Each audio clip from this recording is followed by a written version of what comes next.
هسې خوږه لکه کجوره د عجوه د روژه د خدای د رحم د سړو اوبو چینه د دریم جنگ د احزاب وسو. احزاب یعنی ډلې د عربي دنیا کافرانو مختلفې ډلې سره یو ځای شوې. د خیبر یهود وو، اسد و غطفان قبیلې وې، قریشو. دا ټولو اتحاد سره وکړي 10,000 فوج تیار کړي. د مسلمانانو په مقابل کې پخوا مې اتحادونه سوي دي. موږ ورته کوم اتحاد وکړي؟ ناټو ټول رالو سره 45 که 48 ملکه دي ټول سره رالو. دا نوې کیسه نه ده، دا زوړ تاریخ دی. مختلف خلک رالو، تقریبا 4,000 دي که 4,500 کسه قریش دي، 100,000 غطفان دي، 100 فلان دي. دا 10,000 فوج پر مدینه منوره باندې راغی. 10,000. دا 4م کال د هجرت د 3م جنگ د نبي علیه السلام د کفارو په مابین، او دا ټول په داسې غوره راغلي دي چې دارې به مدینه منوره داسې ختموو چې د سپېره ډاک ځینې جوړ شي چې بیا د تل دپاره موږ دا سري درد ختم کړو. عاقد العزم وأبرم، عاقد العزم وأبرم، ورأى الموت فأقدم، ورأى الموت فأقدم، عاقد العزم وأبرم، عاقد العزم وأبرم. چې دی هلته حرکات شروع کړو، نبي علیه السلام ته حال راغی چې دا قومونه راځي لوی فوج برابر کړی. نبي علیه السلام صحابه راوغوښتو چې څه مشوره ده. خیر چا به یوه نظریه پیش کړي، چا به بله پیش کړي. سلمان فارسی رضی الله عنه دا یو صحابي، دا و اصلي د فارس د ایران د علاقې و. دغه وویل چې یا رسول الله زموږ په علاقه کې داسې قانون ده چې یو زورور خلک پر یو چا باندې راځي، د هغو دا خیالي چې په مخامخ جنگ کې دفاع نه سای کول، نو هغه د دوی په مخ کې خندق جوړوي.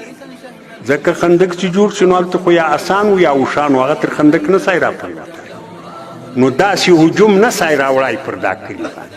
د نبي علیه السلام دا مشوره خوښه سوه. نبی علیه السلام خلک راویاستو، تشکیل یې جوړ کړئ، د خندق انداز معلوم کړئ چې دونه به سور یې، دونه به زور یې، دونه به په اوږده یې، دا به یې ها به یې. خلکو ته یې مځکه ور جلا کړه. خیره د خندق خو مستقل داستان د خندق یې جوړ کړئ. یوه طرف ته یعنی شرق شمال طرف ته د مدینې منورې دلته دا خندق جوړ کړئ. ځکه مدینه منوره داسې و محفوظ ځای و، مشرق طرف کې باغونه و، فوج نه سای تلای. یو سړی چې به کیتی ډېر په زحمت تر دې دیواله واوړه تر دې واوړه، فوج خو نو دا 10,000 کسه و، دا په دې باغو کې نه سای تلای. او جنوب طرف و مغرب طرف کې بیا داسې ډبرینې مځکې د الله په قدرت جوړې وي.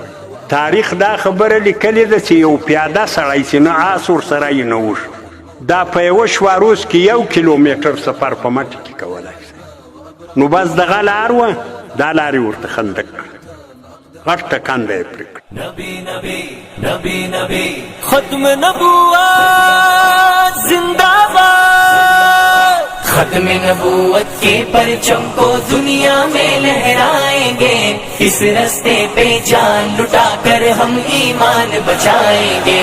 شان رسالت زندہ باد، ختم نبوت زندہ باد، شان رسالت زندہ باد. دوی چې راورسېدو چې رالو، اوس په مدینه منوره باندې به علمه کوي، یو غټه کنده په مخه ورغله.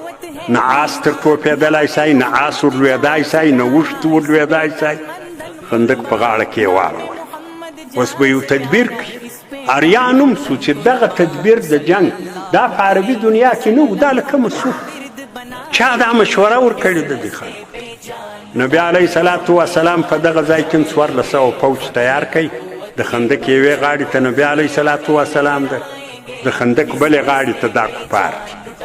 داسې جنگ خو نه کېږي، په زعامت له کفارو څخه یو سړی را پرېوځي تر دا خندق، له دې خوا یو مسلمان مجاهد ورسي، هغه قتل کړي. یا څوک کوشش وکړي چې هلته خندق ته په یو چم راشوسي، له دې خوا یې مسلمانان په دې هجوم نه شي راوړی. یوې خوا ته 10,000 فوج ده، یوې خوا ته 1400 دي. دا 1400 داسې حالت راغی، سخت روب، سخته بیره راله پر مدینه والا. درنزور دخلی فریاد لکم درد می پخلی را سرا پهر چوران یزڑا پچیت زڑا پچیت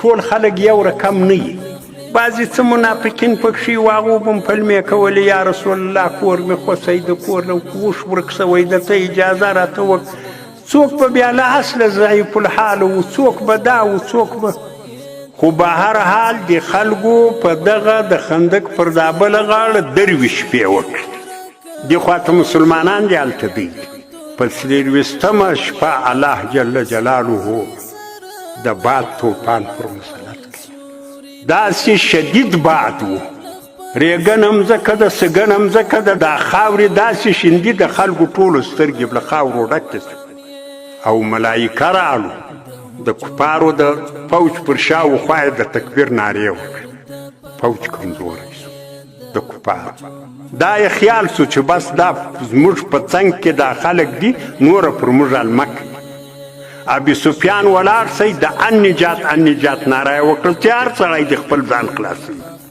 سهار چې مسلمانان راپورته کېدو هغه ځای خالي و دا په 4م کال د هجرت بل جنګ وسو دې کې هم داسې وبوله چې مسلمانان کامیاب شو او مسلمانان داسې سو سوکه له نبي علیه السلام اجازې چا اخیستې اخر د خندق پر دې غاړه د مسلمانانو په خوا کې 300 نفر پاتې سو هلته 10 سره فوج دی والا د مسلمانانو امداد په باد سره وکړي په ملایکه ویې وکړي دا خلک بیا ولاړو شاته مات سو